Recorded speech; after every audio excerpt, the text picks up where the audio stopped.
श्रीवास्तव जी मोर्चा संभालिए। कैसे इतिहास से कैसे छेड़छाड़ कर रहे हैं? आपको अच्छा लगता था? इंडिया गेट घूमने लोग देश भर से आते हैं, वहां जॉर्ज पंचम की मूर्ति देख के क्या मतलब क्या अनुभूति होती है? देखिए क्यों नहीं उसे बदला जाए? जी, अब आप सुनिए। देखिए, सबसे पहली बात यह है कि इनकी पार्टी और वो संगठन जिससे जुड़े हुए हैं, चाहे आरएसएस हो, चाहे हिंदू महासभा थी उस समय की, बाद में जनसंघ था और आज भाजपा है। हाँ। आजादी की लड़ाई में कंट्रीब्यूशन था नहीं, लड़े नहीं, एक फ्रीडम फाइटर का नाम नहीं ले सकते हैं। तो आज अपने अस्तित्व को दिखाने के लिए एक आसान तरीका है कि founding fathers of the nation को आप नीचा दिखाएं। क्या जरूरत पड़ी थी महात्मा गांधी को नीचा दिखा रहे हैं? मैं बता रहा हूं। हाँ, एक सेकंड, क्या आप नेताजी सुभाष चंद्र बोस को founding members of this country मानते हैं या नहीं? बिल्कुल मानते हैं। तो फिर उनकी मूर्ति लगाने में क्या? जी हाँ, मैं बता रहा हूँ, जरा बोलने दें आप थोड़ा। आप इनको बोलने दें, मुझे बोलने दें। उनसे भी काउंटर किया था, आपसे भी करूंगी। महात्मा गांधी को क्या जरूरत पड़ी थी उस समय इंग्लैंड में बैरिस्ट्री छोड़ करके आकर के आजादी की लड़ाई लड़ने की? लड़े।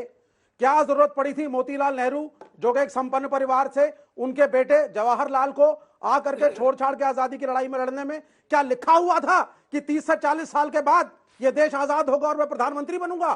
क्या लिखा हुआ था उस संघर्ष में? लेकिन लोग लड़े आजादी के लिए, जेल गए, आंदोलन हुए, अहिंसा नाम की एक नई नीति ने विश्व में जन्म दिया और उसको भारत में उसका जन्म हुआ, जिसको नेल्सन मंडेला तक ने माना, यूनाइटेड नेशंस ने माना, पृथ्वी के सब देशों ने माना कि वायलेंस की जरूरत नहीं है।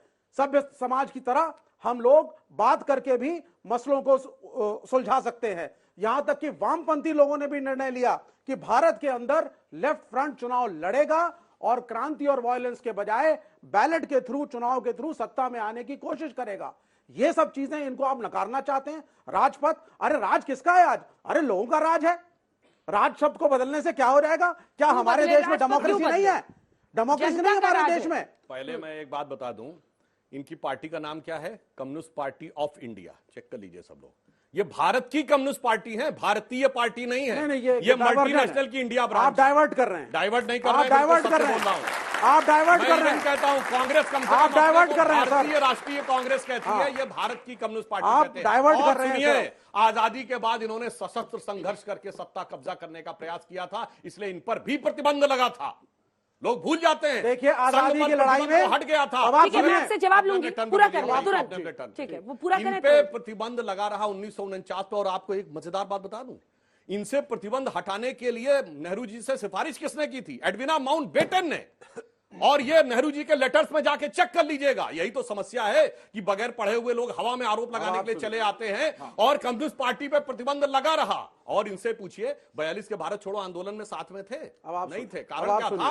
तब स्टालिन जो था वो अंग्रेजों के साथ आ गया था 41 के बाद। तो जब तक स्टालिन अंग्रेजों के खिलाफ था, रूस अंग्रेजों के खिलाफ था, मक्खनलाल जी बेहतर बताएंगे, तब तक ये कांग्रेस के साथ थे, देश की आजादी की बात कर रहे थे। जैसे ही वो साथ, और तो छोड़िए, सन 62 के युद्ध में इनकी पार्टी का विभाजन इस आधार पर हुआ कि इनकी पार्टी के एक धड़े ने यह कहा कि चीन का भारत पर आक्रमण उचित है, क्योंकि यह कम्युनिस्टों का शासन भारत में लाएगा, इसलिए स्वीकार किया जाना चाहिए। वो आकर जब प्रवचन देते, और उसी 62 के युद्ध के समय राष्ट्रीय स्वयंसेवक संघ ने, जिस पर नेहरू जी की सरकार में प्रतिबंध लगा, अत्याचार हुए, उसने इतना सहयोग दिया कि नेहरू जी ने प्रशंसा में, सम्मान में, कि 26 जनवरी 1963 को गणतंत्र दिवस परेड में बुलाया। तो जमीन आसमान का अंतर है हमारे और इनके। कोई आप अंतर नहीं है। मूर्ति लगी है। सुन लीजिए सुभाष चंद्र बोस के बारे में।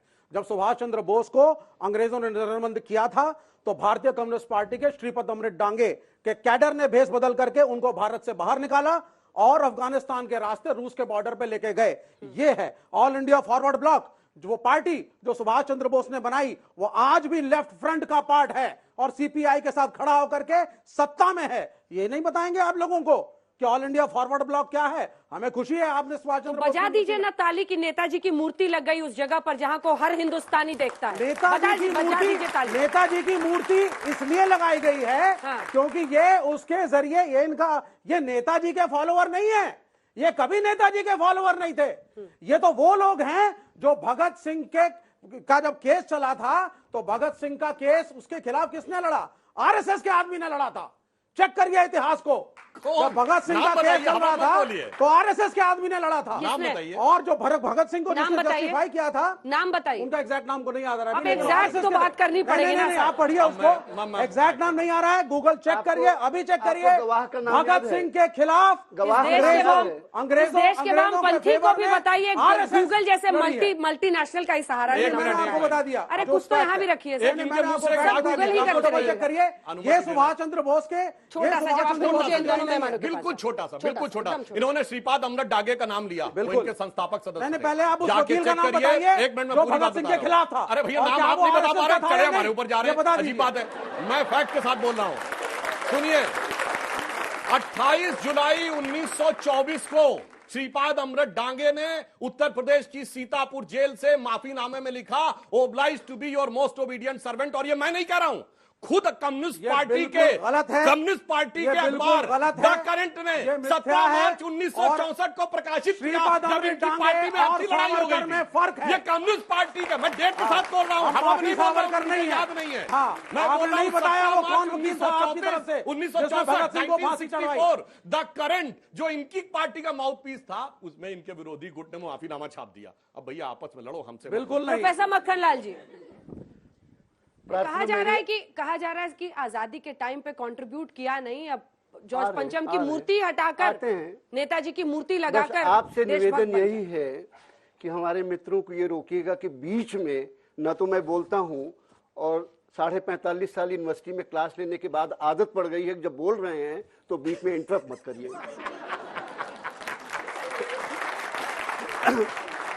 पहली बात तो प्रतीकों की राजनीति, ये बहुत जरूरी है क्योंकि नाम बदलने पे बड़ी बहस चल रही है। किसी को याद है कि एक रोड हुआ करती थी यार्क रोड, और एक यार्क रोड पर जवाहरलाल नेहरू रहा करते थे, पास ही में है, नाम बदल गया, मोतीलाल नेहरू मार्ग। किसी को याद है एक करजन रोड हुआ करती थी, लॉर्ड करजन के नाम पर रखा गया था, आज वो कस्तूरबा गांधी मार्ग है। किसी को कनॉट प्लेस सबको याद है, इसलिए नाम नहीं लूंगा। किसी को याद है कि एक हुआ करती थी क्लाइव रोड, लॉर्ड क्लाइव के नाम पे, आज वो त्यागराज रोड है। हाँ, I can go on. King George Avenue हुआ करता था जो राष्ट्रपति भवन को जोड़ता था, वो राजाजी मार्ग कहलाता है आज। प्रश्न ये है कि अगर प्रतीकों की राजनीति है, ये शुरुआत किसने की? पालम एयरपोर्ट हुआ करता था, किसी को याद है? दमदम एयरपोर्ट हुआ करता था, वाराणसी एयरपोर्ट हुआ करता था, अब वो इंदिरा गांधी के नाम पे है। स्टेडियम्स हमेशा जगह के नाम पे होते थे।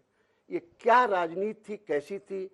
इसको जब वो लोग प्रश्न उठाते हैं जिन्होंने इसकी शुरुआत की, तो इतिहासकार होने के नाते मुझे तकलीफ होती है।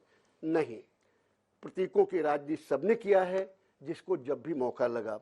मुझे ऐसा लगता है कि कर्तव्य पथ अगर किया गया तो ये भारतीय परंपरा के उचित है, क्योंकि जहां से कर्तव्य पथ शुरू होता है नेताजी की मूर्ति से, इस देश के प्रथम नागरिक के पथ तक जाता है, दरवाजे तक।